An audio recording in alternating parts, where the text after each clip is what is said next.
Hello guys and welcome back to my channel. Today I want to talk about the 2022 movie Cha-Cha Real Smooth. So one of my top 10 movies of all time is Shithouse by Cooper Raiff. And that is for the simple reason that it has the ability to depict college life, especially for freshman experience, in a very real and honest light.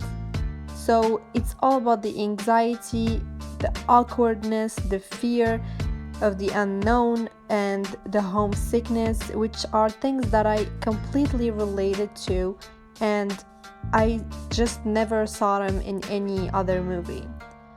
And I know that Cooper Raiff is going places because this guy has a very unique way to totally portray the reality in a fun, clumsy, and beautiful light that is still underlining every single awkward, weird, and natural thing.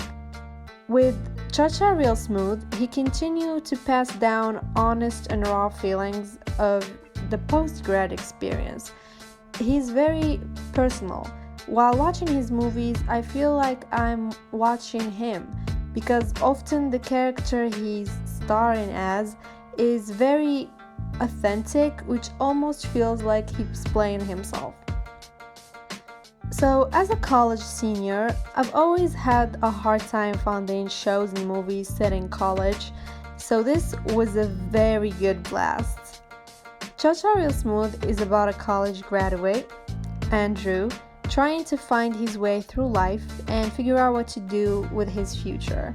So he starts working as a little DJ type of thing in bat mitzvahs, and then he meets Domino, played by Dakota Johnson.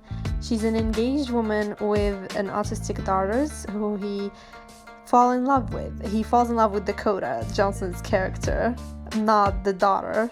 That would be illegal. So, what did I really like about this movie?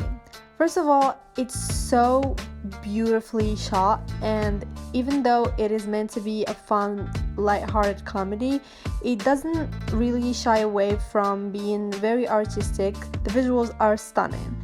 And second of all, it's subjecting the expectations, especially in terms of characters. In your 20s, like, you are expected to have your shit figured out, and Andrew is just very not together. He has some type of immature, fun soul. He's kind, indecisive, and childish in a way, which is again probably a reflection of Cooper Raiff. And this hit really close to home because not everyone, and once they graduate college, know what to do. I'm sure a lot of other people felt the same way about the movie. Another thing that I really appreciated was the relationship between Andrew and his younger brother. So I am an older sister, and the age difference between me and my only sister is 10 years old, and I have never seen anything like that reflected in the media. It's always the bickering siblings with 5 years between them. But for me, I have a great relationship with my sister. We get along so well, and somehow that's always overlooked. So when I watched this movie and I found out that there's these two brothers all lie on each other, help each other, ask each other for advice, it made it really shy light on everything that hasn't have been portrayed yet. This dynamic between the two people who are very good friends but are like the age difference is very big is apparent in both Andrew and his brother's relationship and Andrew and Domino. So the way Andrew is close to his brother is in a way that makes his brother kind of pull him into childhood, into fun, into the little middle school experience in a way. It keeps him young, and on the other hand, Andrew pulls his brother into a more mature type of light in a way, so he gets to experience the college life a little bit through his brother's eyes. I really love that dynamic, and that reflects also in the way Andrew and Domino are to each other, since she's really older than him and she's in a place where she has things more or less figured out. She allows him to be in the adult world where you have a daughter, you have responsibilities, you have to be put together, and he brings her down into, again, his 20s level of life.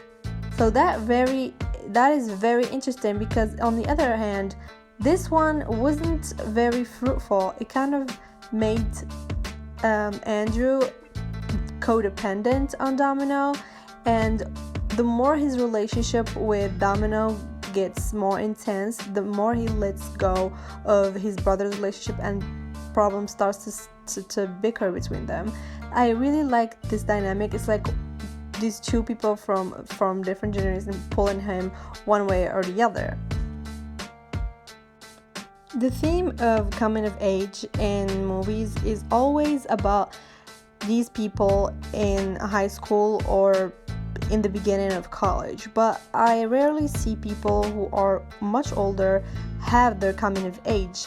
So this was incredibly interesting, because this movie doesn't just portray coming of age of Andrew, it's always also coming of age of his younger brother in a very weird way. It's coming of age of Domino, because even after all her years being a mother and being a bit more into the adult world, she still experiences new things with Andrew and learns new things from their relationship, despite it being more of an experiment to her, and for Andrew it was true love.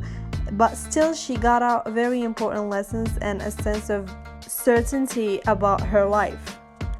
I can't speak really for the accuracy of depiction of Jewish culture, since I'm not one, but since Bat Mitzvah, I have been really liking these depictions of Jewism more, and I want to see more of these. In general, I really like Cha Cha Real Smooth, and I wasn't expecting it to be this good, even though I have a lot of faith in Cooper Raiff. However, I really recommend y'all to go watch it on your own, make up your own minds, and thanks again for watching my video, and see you in the next one. Bye bye!